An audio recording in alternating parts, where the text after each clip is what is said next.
Gusto mo ba na ngayon mismo tatawagan ka ng mahal mo na matagal nang hindi nagpaparamdam sa'yo at ikaw ay kinalimutan na niya at hindi na pinapansin o hindi na pinapahalagahan pa?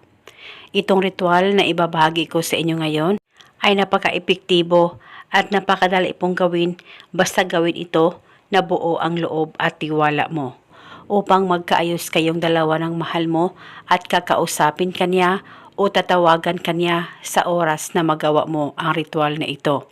Basta dapat 100% kang naniniwala sa mga ganitong pamamaraan. Pwede mo ito gawin sa kahit na anong araw o oras na gusto mo. Ang gagawin mo lamang, kumuha ka ng baso.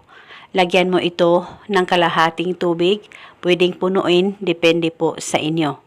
At pagkatapos mo na itong malagyan ng tubig, ay hawakan saglit ang baso sa dalawang kamay mo.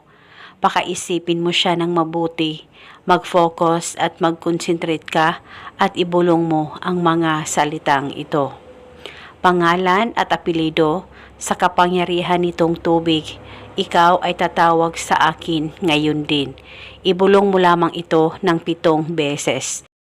At pwede ka rin magdagdag ng hiling kung gusto mo, wala pong problema. At pagkatapos ay inumin nyo na po itong tubig at dapat ubusin nyo po ang pag-inom nito.